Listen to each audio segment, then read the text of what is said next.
Welcome to episode number 8 with Robert Kittridge, Behavior Performance Consultant. Listen in as he takes us on his journey from auto mechanic to fire chief, certified speaker, leadership trainer, and coach. I actually, part of this process, this awakening, and that's what I call it, is an awakening process, is I've actually recalled a memory. Some of your listeners may go, yeah, this is BS or whatever. But I actually recalled a memory of me in a crib. I'm in the crib at a year and a half old, watching my mom and my real father argue about what they were going to do with me because I wasn't wanted. Oh my goodness. At a year and a half old. That's an imprint. Yeah, right? And again, those memories start, and science proves now that memories start in the womb. Yeah. Right? We just don't have the recall of it. Process, but there is a process because they're there. They're just like a hard drive. You got to just dig in there and find them. And again, the realization that what I've done for 60 years has done everything I could to prove I was wanted. Welcome to Titans of Transition, featuring real-life stories, anecdotes, and inspiration about pivotal career moments from leaders who have been there. Join host Joe Miller, former scientist and senior technology leader turned executive coach, as he unpacks transitional moments to help inspire change. So, hey, Robert, welcome to the Titans of Transition podcast. I'm really glad you're on with us today. Joe, what an honor. This is fun. I've been looking forward to being on with you. It's been a while since you and I have spoken, so this is great.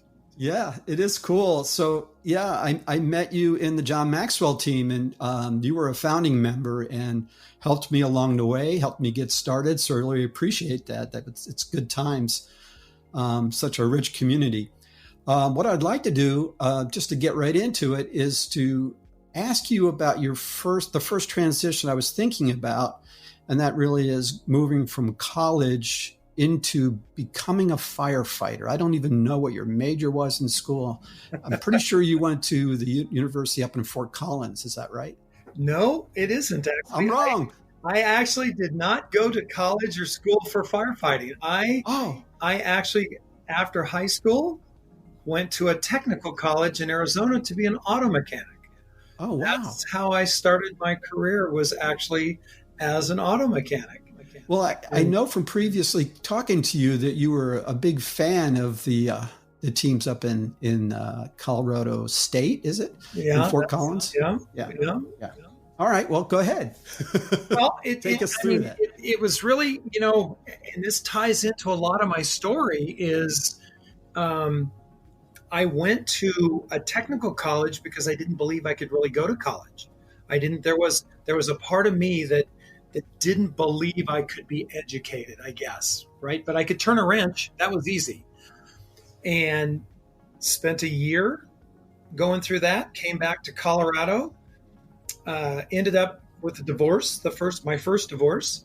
And my second wife's father owned a garage in Security, Colorado, just south of Colorado Springs. And he had also started the fire department there. And we worked on all the fire trucks. We worked on everything in the garage.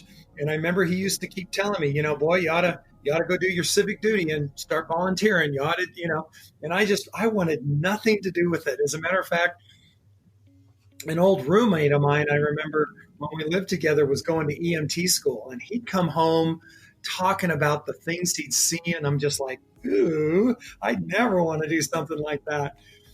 And, I went to a meeting one night to find out about it, one of those informational meetings, left that night with a set of boots, bunker gear, and a helmet. And that started into your career as a firefighter. Wow. I mean, that's a lot of people have been talking about this right now because of all the fires that are going on in Colorado. So yeah, that was 1982. 1982. And actually the full transition came because of an accident. I was actually working on a car with a big old blowtorch and had burned my hand, and pretty severely burned it. Actually, it's pretty interesting. You can't really see it, but I couldn't work as a mechanic. And then that gave me the thing of, I don't know that I want to continue coming home greasy and yucky and smelling every night and working on. And that's just happened to be when a full-time position came open at the fire department. And I moved in as a firefighter, kind of a floater, would do some things and a lot of things in fire prevention when I wasn't on the floor. Wow. So yeah, that was sort of a moment then that really popped you into that new career. Well, and Joe, isn't that what transitions? You have to almost, well, for me anyway, I've had to be jolted into sometimes making those choices, making those decisions. I went on for 30 years in the fire service, paid, volunteer, retired as a volunteer fire chief for a local wildland crew, spent 13 years on a national incident management team managing wildfires. We were at Katrina for 30 days. We were on the ground day 2. After retirement, I spent a lot of time traveling the world teaching emergency management. And that was okay. I enjoyed teaching. But as you know, I love people. And again, another one of those transition points is I found myself not being satisfied with the teaching. And I found myself more coaching folks in leadership than I did really teaching how to put together a incident action plan or how to, and that kind of thing. And so did you find, that was sort of the same for me. Did you find that you would do teaching or you do presentations and then people would then connect with you and then that would lead to a conversation? So sort of an organic process. It was a very organic process. And I was teaching incident management teams how to work as a team, but it was mostly process and systems. And I'm a process and systems guy, but it was more about how do you lead the team? How do you interact? How do you communicate? How do you bring a team of 6 or 8 individuals together in a natural disaster and do your best? That's where I wanted to teach. And that's where I found these conversations that you were saying. We'd be off the side, having these conversations about, well, what happens when I can't get along with my plant section chief, or what happens when I can't, and that was started to spur another kind of change in me that started to look at what I was doing. So a little bit ago, you talked about you sort of got it jolted into the transition. Did you you were moving in that direction, maybe emotionally or in your head, but I'm just wondering, had you already sort of thought that moving into being, full on in as a firefighter was the way for you to go at that time? No, again, it never was, but it was, I interviewed for that position and came out top, and, they gave me the opportunity to step into it. And I looked at it and thought, geez, I'm going to work 12 days a month. I'll have free time. I'm not going to come home again smelling like grease and oil and everything else.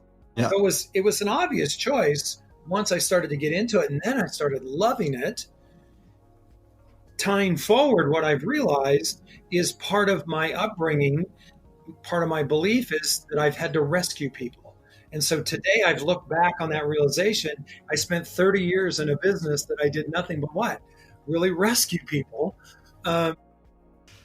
So that was an interesting, almost unconscious transition into a purpose of what I had at the time.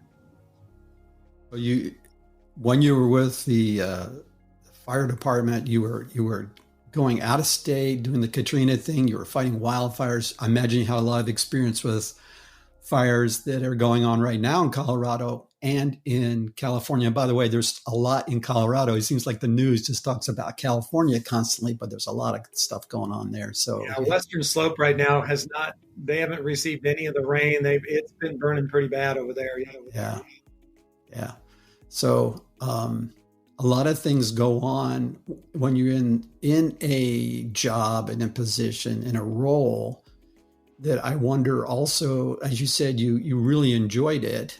And what you really enjoyed was the coaching of people, the connecting with people, right? But in the midst of your kind of your definition of your roles or your lanes of what your role is, were evidence then and there in the middle of that, coaching moments in the middle of that, rescuing in the middle of that? It's interesting because, again, a lot of the time I spent on my fire service was in fire prevention, was in training, and on the floor. So, I was a deputy state fire marshal for a while. I spent a lot of my career in the fire prevention realm, which, when you think about it, really is coaching, right? Getting business owners to comply with, there's all kinds of realms of coaching. And as I look back on it, I was in my element. I was very good in fire prevention and training because I've always been about, I would say influencing and as well, right? Leading. Yeah. Yeah. All right. Well, roll the camera forward a little bit here if we can. Yeah. 2011 on Maxwell team. Yeah. Had met John in 2006, somewhere in there at an event. Loved his work, never heard of it before. Started applying it with our volunteers in the fire and our wildland fire team here that I was chief at that time. Loved it. So when the opportunity came to join the team, it was kind of a slam dunk. I mean, why not be mentored by the best, right? And that's John Maxwell in leadership. Became very involved in that. Actually joined to be a speaker. That was my intent to join was, how do I get on stage? How do I be a speaker? And Christian Simpson, right? And very, very shortly, what I understood is the impact I wanted to make did not come from stage. It may start there, and that's where I made the shift and went into the coaching curriculum. Yeah, so for other listeners who aren't part of the Maxwell team, Christian is the one who leads the faculty member for coaching. A master at coaching. So, but also wanted to point out you were a founding member. I was. So it was early days for the Maxwell team and that team has grown by tens of thousands now, members. Yeah, our first event was like 1,000 people. They had to split it in 2 events because the hotel wasn't big enough to hold everybody in one room. And I think now, where are they, 35 or 40,000 around the world? Around 35,000 right now, with a goal of hitting 100,000 in the next, I don't know how many years. Yeah. Yeah. All right. So let's explore a little bit of your learnings, because you, as a founding member, you pretty quickly moved in really leadership roles within the Maxwell team as well. But what other learnings did you recall from that time? I mean, you're still a member, but there's other things that I know we'll get to that you're doing. So. Well, and again, that's another transition. I have chosen to step back away from the John Maxwell team right now. I am not a faculty member anymore because a lot of changes have been going on. And that's, I think the learnings, as I look back on it, is really to be yourself. It's not about teaching something that you're not doing. It's that congruency. And that's one thing John's about, right? Is making sure that you are who you are. And, some of the learnings was really about leadership and what true leadership was. And that is servant leadership, not management. And that was one of the big things I saw early on, the big difference between true leadership and management. And today, corporate America, we've moved away from, for the most part, that old, management model that Peter Drucker taught for years, all of those, because we're more people-centric now. And that's, I think, if anything I learned about the John Maxwell team is my biggest learning is how to value people. I remember, and I don't know, Joe, when you joined, but I remember the first time we were in Orlando. And Paul Martinelli, who was the president of the John Maxwell team, went to the captain of the servers and everybody that served us at meals and said, I want everybody on stage at a certain time. And we didn't know what was happening either, because they marched him in and put him on stage.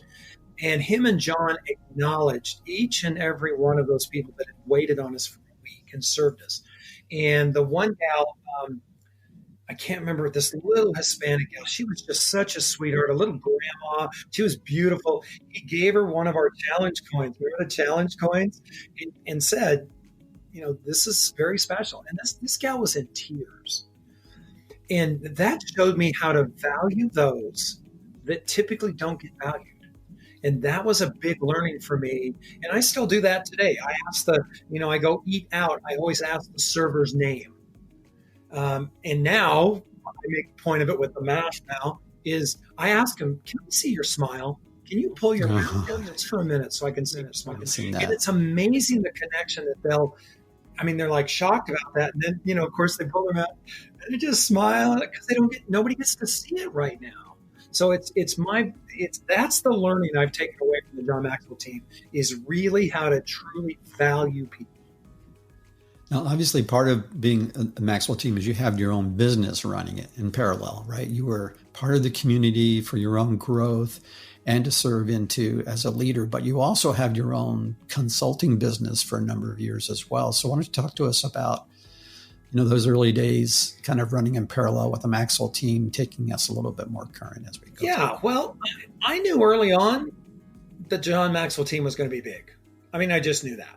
So I knew there was going to be a whole bunch of people using the John Maxwell brand.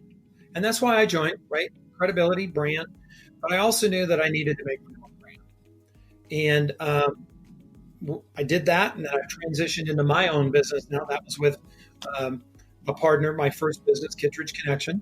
And then another transition now, going through another separation and some things happening in personal life. But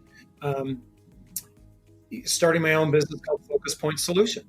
And that's, that's my brand. And really, I don't associate or I don't use anybody else's branding because I'm now building my brand as what I want people to know me as. Right. So, were you doing primarily speaking and then coaching? Or, just wondering what the mix was, what you're moving more towards at this point in time and how you transitioned that.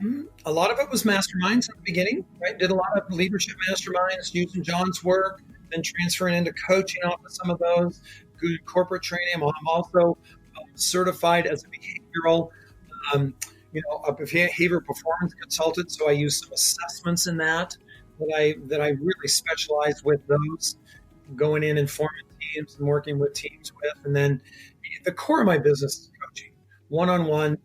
Really, that's where the difference is made with that. And the Focus Point Solution came about in November, December. I was going through some really tumultuous times, health-wise, spiritual-wise, personal-wise. And I remember John talks about having a word for the year. I remember his word for the year. And so I'm kind of, what's my word? I'm just like, and I couldn't, just like, God, I wish I could focus on this word. And I'm like, what is my word for 2020? And all of a sudden, I'm like, if I could just focus. And I went, focus. That's my word. Because what I had tried to do was be everything to everybody. Mm-hmm. I had all kinds of certifications. I had all kinds of material. I had all kinds of content. And what I realized, I was not doing anything with anybody. So now Focus Point Solution, focus your vision onto your vision. Focus you on your vision for success is what it does. Yeah. So starting with, you're bringing in temperament, you're bringing in all those behavioral aspects, aligning to skills, aligning to the future vision. And that's part of your coaching process, I imagine, is help people become congruent. Yes. To that. Well, and I don't know if you want to go there yet or whatever, but that's the latest transition. Is one of the reasons I've stepped away from John Maxwell team. I was a coordinator for what's called 1 Million Cups, which is an entrepreneur thing across the nation. About 8 weeks ago, I was introduced to a paradigm called human design. And it really goes deep into who we are. And this is what I've learned is this concept of inner authority and outer authority. Most people, and I didn't, have no idea what inner authority truly is. And it's been really an interesting 8 weeks of learning that, being in line with that. And now decisions are so easy because I can really look at it and say, is this in line? Is it congruent with who I am here? Not what somebody's telling me I need to be. And that's my latest transition is, I've eliminated, I've shut down part of my website, some of my stuff. I'm not doing those kind of things. I'm actually starting next week or week after, not sure when it starts, a certification in human design. And I'm bringing that now into my coaching with behavior driving forces. We're multi-dimensional humans, right? We're not one dimension. We're not just behavior, but everybody wants to change behavior, and they don't understand all the stuff underneath that has us do what we do. And that's where I want to be able to work with somebody to work through those and be able to have them be their true self. One of my first people I was coached by introduced me to the concept of clarity, a clarity model. And it seems very similar to getting clarity and discovering what that voice in the center, what that inner voice or what that inner world that you have is bringing forward, rather than being driven by reacting to external voices, let's say. Let's explore that a little bit, if you don't mind. I think that when we talked offline several weeks ago about you coming on the podcast, you were telling me about how you had followed the outer, I'll call it the outer voices. I don't know if that's correct from your terminology or not, Robert, but I think that would be interesting to explore, that whole process shift. Well, yeah. So my family of origin, right, it was very dysfunctional, alcoholic, violent.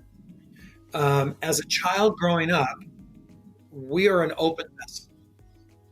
You go back to the Stickman teaching by Dr. Thurman Fleet, we're an open vessel. So anything that happens around us gets part of who we are. That develops that inner authority in a way, but in what reality it does is it suppresses that inner authority because it's outer programming. So for me, my outer programming was I would never make a difference. I was told that I don't know how many times by my stepfather, my teachers, so as I would see things happening in my world, I would inside go, but I was being told that's not what was happening. And eventually you stop believing yourself. You stop believing that inner, and I believe that inner self is God, is what Spirit has put inside of me to be guided by. But it can only get slapped down so much before you start thinking that you're not right. And so go back to it. What did I use? 30 years in the fire service trying to do something to make a difference by rescuing people. I actually, part of this process, this awakening, and that's what I call it, is an awakening process, is I've actually recalled a memory. Some of your listeners may go, yeah, this is BS or whatever. But I actually recalled a memory of me in a crib. I'm in the crib at 1.5 years old, watching my mom and my real father argue about what they were going to do with me because I wasn't wanted. Oh my goodness. At 1.5 years old. That's an imprint. Yeah, right. And again, those memories start, and science proves now that memories start in the womb. Yeah. Right. We just don't have the recall of it, the process. But there is a process because they're there. They're just like a hard drive. You got to just dig in there and find them. And again, the realization that what I've done for 60 years has done everything I could to prove I was wanted. So this is a core imprint. This is core imprint. Imprint that then is a paradigm or a set of rules or a filter by which you see the world and you see yourself. Yeah. And yeah. Now, so what happens then with folks is you get to a point is we start relying on that outer authority. School teaches us, right? How many times have you heard school teach, what they teach us is what they think we need to know. And in school, I was never a good student. I was a different, because that was my makeup. That's who I was. I wasn't somebody that sit there and go, just listen. I question. And I do that today as a great coach. That's what makes me a great coach is I provide deep questions for people to go inside and find the answer. So what people do is they try to find that fulfillment, that success outside of them. Jobs, cars, life, spouses, mates, relationships. And for me, the biggest thing I found is that I don't need that outside love, that I have it here. And I'm okay. I am okay with loving me. And now I want love. There's a difference than need love. But many people look at that outside authority. Look at it right now with the mask, with the stuff, with science, with the shame, with all the stuff that's going on. I kind of laughed the other day. Somebody on Facebook had a thing of, which color should I paint my bathroom? I'm thinking, Oh, good grief. It's your bathroom. Paint it whatever you want. But we do that, don't we, Joe? We ask people all of these questions because we don't know how to make we don't know how to go inside and use that inner authority for the right answer that's aligned for us. It's interesting. The word that came to my mind was looking for these answers as such mundane questions like that as evidence of being completely disempowered. So by finding these core, who you really are and your core, it becomes deeply empowering, I would imagine. Yes. And you've heard John say that, right? 2 great days, the day you were born and the day you understand why, right? That's purpose. That's that inner authority. And most people, and again, I'll quote, Les Brown saying, what richest place on earth is what? The cemetery. Because most people go to their grave with their dreams still inside of them because they're afraid. They're all the stuff. What will they think? What will, if I do this? What will my family think? What will blah, blah, blah, blah. They don't think. It's interesting. You've also exposed another thought. And one of the reasons why I wanted to start this podcast is because I believe that there is a disquiet in our hearts. And you're really kind of surfacing this as one of the things I'm thinking, where there's a disquiet and people have a notion that they should make some kind of a transition, but they're not even sure what it is. And how do they know? And what is that inner voice saying to them about a directional shift or the fact that something isn't quite right? So I think there's many, many people who go through this, and not just because of an external event like COVID, right? I think there have been, when I went through my mid-career, I remember this very clearly. I remember going through when I was on business trips and spending my spare time after I'd eat, I'd go into a bookstore, Borders or Barnes and Noble. Remember those things called bookstores? Yes. Spend a lot of time. Or it'd be tattered cover, I guess. Tattered cover, yeah. But I remember spending hours looking for the answer in some book. Mm-hmm. And I would buy lots of books and only read part of them and go, it's not really answering my question. So I think that there is this disconnect. It comes from, or disquiet that comes from not being congruent. That there hasn't been that self-discovery with a coach like you, Robert, that helps bring this forward. I like that disquiet. I like that term. That's a neat kind of, dissonance in music. There's something you haven't. There's not. Right? If you look at dis-ease. Mm-hmm. Well, it's interesting because the majority of my clients have been right in that kind of 50s, mid 50s range where, you've gone through life, you've done everything, and all of a sudden, and I kind of, how I say is that feeling of, is this all there is? Isn't there supposed to be funny? I just thought of that song. Is that all there is? Right? Is that all there is? And that's when it happens, right? That's when you start looking forward. You face your mortality, and you start looking forward and saying to yourself, "What's going to be left after I'm gone?" So yeah. Well, so let's talk about 2 more transitions with that, if you want to. Is Absolutely. Here's what I'm seeing and I go back to this word awakening, and I'll share a little bit about, I had a medical thing happen in 2016 that I'm realizing was not what the doctor said it was. But what I'm seeing is there are younger generation now that are coming forward and awakening and realizing this inner authority earlier, which is exciting, right? I've got a couple kind of mentees coaching kids. I say kids because they're a lot younger than I am, right? I'm just like, for you to be contemplating the things you're contemplating at your age, oh my God. I mean, it was 50s before I was. And for them to be doing it in their 20s and 30s, that's what this new world, we're going into a new world, not a new world order. Don't go there with that. COVID has shown us that things are changing. Science has showed us that things are changing. Systems are degrading. They're going away. They've been used for hundreds of years, and they're now outdated.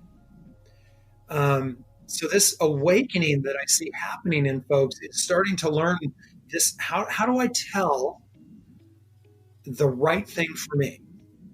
And and my coach taught me the way to do it is basically you stand up, you got a question, something's happening. You stand up and you just kind of relax, you take a deep breath, and you call what's going to your sacral, which is the chakra, which is one of your chakras. And you ask yourself, and I just did this with a coaching client the other day over the phone, is you ask yourself the question and feel what your body reacts. For me, no is backwards, yes is forwards. So if I ask the question, should I be on Joe's podcast today?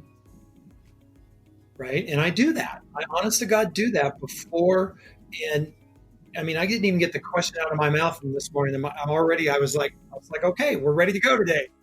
And that's the other piece of that transition for me is living in today, not the future and not the past.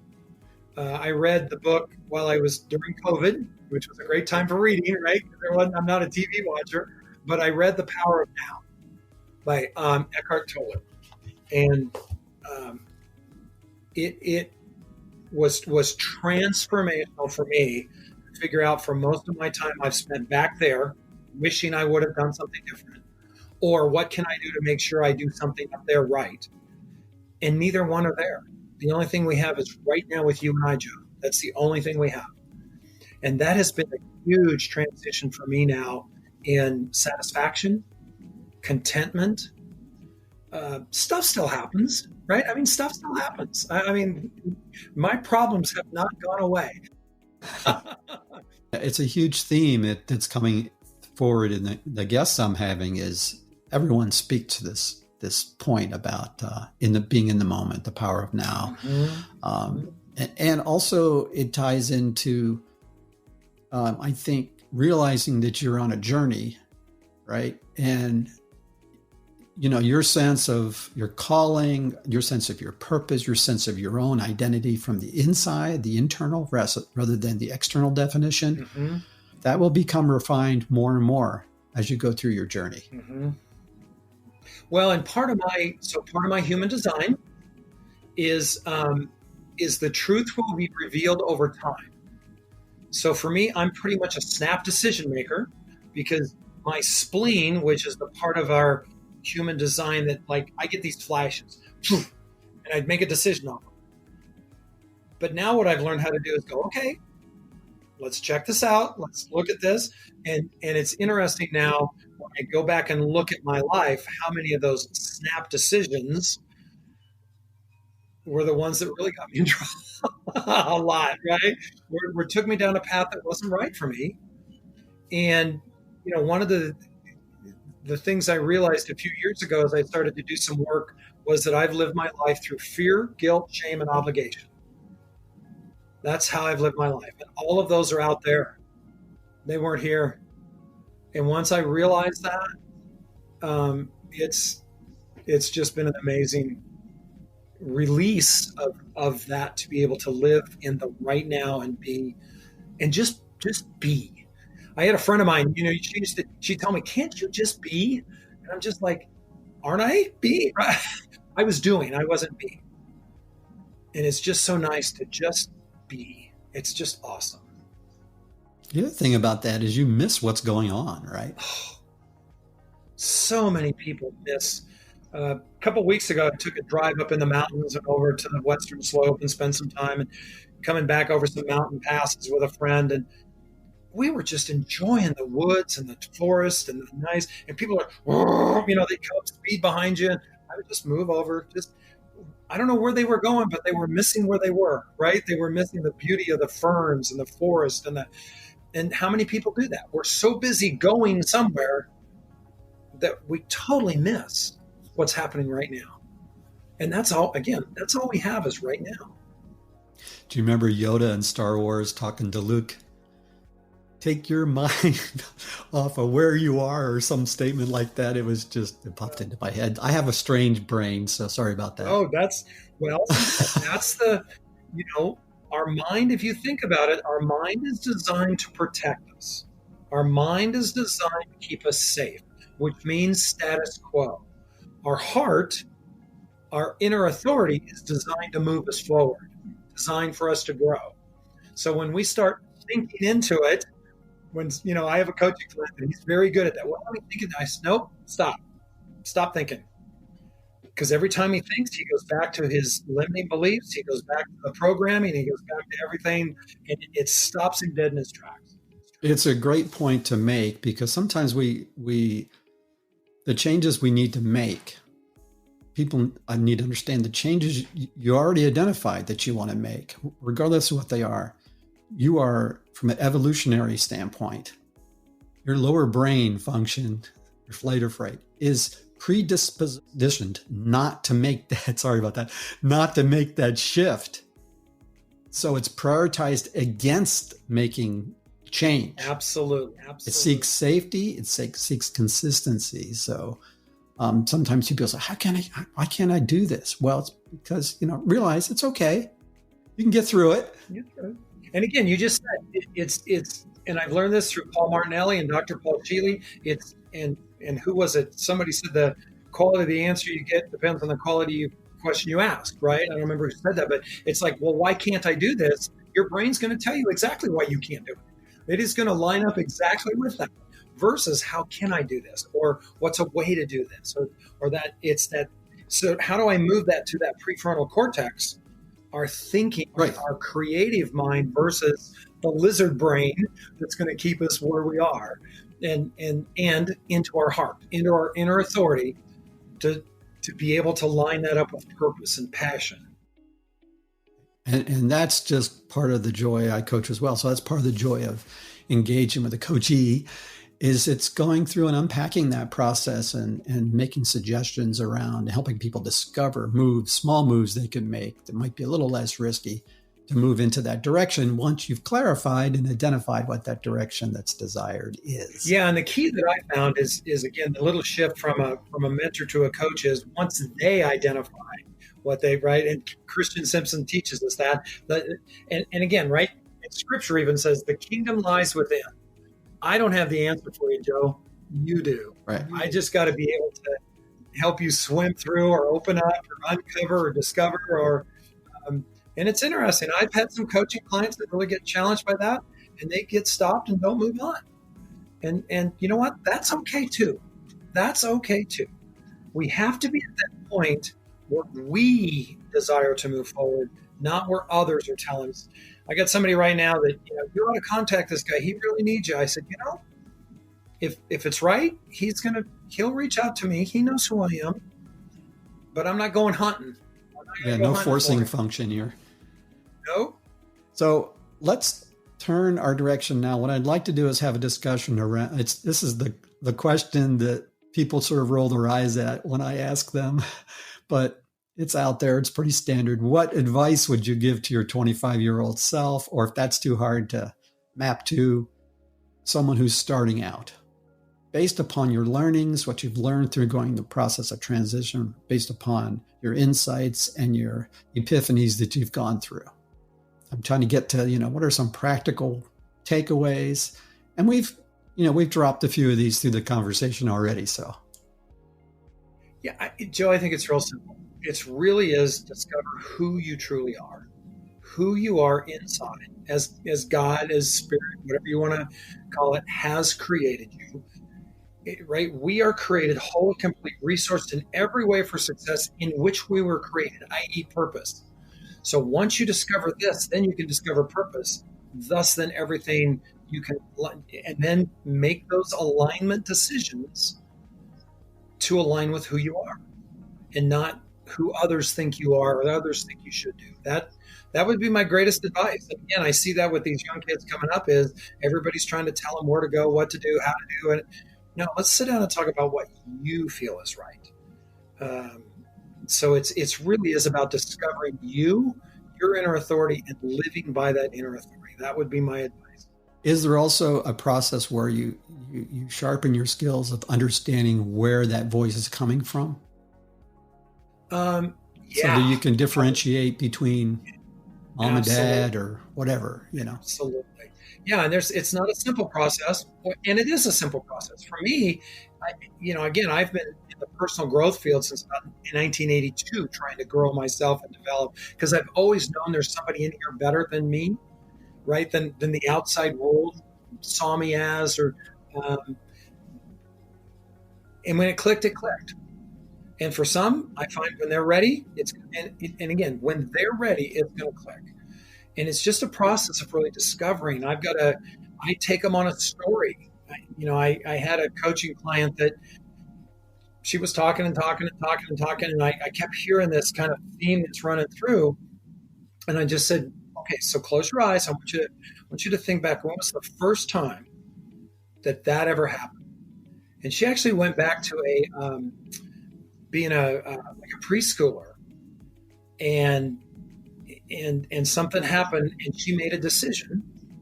And I said, great. I said, how long are you going to let a preschooler make a decision now for an adult? Now it becomes a choice, right? Once it's revealed, once we make the unconscious conscious, right? Yes. Carl Jung said that, as long as we make the unconscious, right, it'll rule our life. We call it fate. Once we make it conscious, then we can make those better choices. And that's what I love about what I do with some of my processes is just having them go back and not relive it, but just discover that and then figure out that a 6-year-old right now is running my life, right? It's pretty eye-opening. Then you can make better choices. Robert, do you have like daily tactics or a daily pattern you use or something to stay focused? Yeah,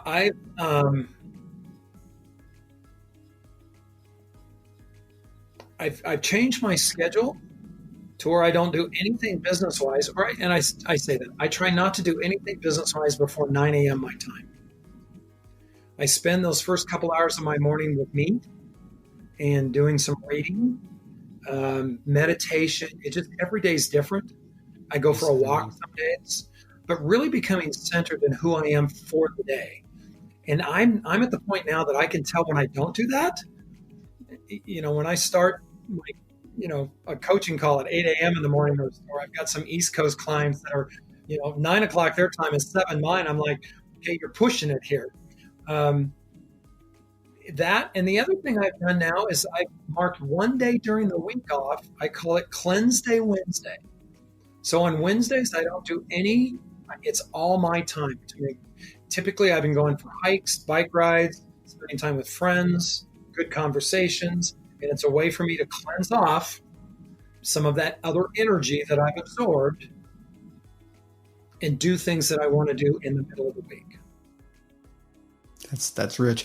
I remember this one author, Richard Foster, I believe it was, who talked about in the context of meditation as an opportunity to be able to scrape the dust of the world off of yourself, to cleanse, to get all that other stuff out of your world. And so having a proactive practice to make sure that you do that, because after a while you get cluttered and muddled. Yeah. And again, we'll come back to my human design. One of my human designs, my energy, my aura is also absorbing. Part of what I do is I absorb others. And that's been a big learning for me, is all of a sudden to figure out, is what I'm feeling me or is it you? And that's because I love people. So I'd absorb their troubles. I'd absorb their hate. I'd absorb their anger. I'd absorb their sadness. And for me, then it would just all be in here. Now I'm like, okay, that's not mine. It's not my responsibility. And it's been so nice to be able to do that. That's another tactic for me. It's not only in the morning, but during the whole day, is just to be aware. Again, but you've got to be present. You've got to be present to be able to feel that energy. So what's COVID been like for you? I mean, we're all doing business remotely mostly. I mean, most of your coaching then remote like this, or? Well, it was anyway. All of my coaching, I don't do any in person. I mean, it always started that way, mostly because most of my original coaching clients weren't here in Colorado Springs. And so I don't do, and I'll tell you, going back to Christian Simpson, what it allowed me, working with him allowed me to do is I don't do Zoom. It's all on the phone. And what it allows me to do is to block out everything, and I can listen at those deeper levels of listening for the feelings, for the energy. COVID was a shift for me. I lost 5 speaking and training engagements March 13th, almost like bing, bing, bing, bing, bing, right? Everything's shut down here in Colorado. Some of them are starting to come back, but it was a real transition for me to figure out. So I'm writing some courses now. I'm doing some virtual things. I'm trying to figure out I can do virtually also. The other thing for me, health-wise, I had COVID for 5 days. So it was a really interesting experience, which then led to some other health issues that I had to challenge with in April. But everything is now fine and great, and everything is working well. So I honestly believe COVID for me has been an amazing opportunity. Were you hit pretty hard by COVID physically? No, I had about a week of chills, fever, no eating, taste. Never had the respiratory friend for, I don't know how many weeks she had it, and actually in the hospital for a week, not on a respirator, high flow O2 kind of thing. And she's still challenged with some leftover impacts of COVID. Of course, it's hitting everybody differently, and that's COVID. But again, I think COVID is given to us for a reason and an opportunity. It depends on how we take it. We really do. Hey, listen, Bob, I want to kind of bring it home and wrap up a little bit. So how can people reach you? What are your references to your sites and the process of getting engaged with you if they want to reach out to you? Absolutely. So my website is www.focuspointsolution.com, not solutions, Focus Point Solution. My email is robert@focuspointsolution.com. And I've got a questionnaire. It's called the 10 questions to see if you're sabotaging your life. You can jump in there, and then I also have complimentary coaching sessions right on that homepage that you can schedule a half-hour coaching session with me to just explore and discover what's there. Hey, listen, Robert, really appreciate your time today, and I encourage all those listening in, if you've connected with anything that we've discussed today and you'd like to take it further, please do reach out to Robert. I know the man. I can attest to his skills as a coach and his heart and his integrity. So I do encourage you to do that. Robert, thanks again for being on Titans of Transition. Joe, thank you. I look forward to seeing the impact of what you're doing. Take care. Hey, thanks for joining me today on Titans of Transition. I hope you enjoyed the episode. Please check the show notes for additional information. Also, please like and subscribe to this channel.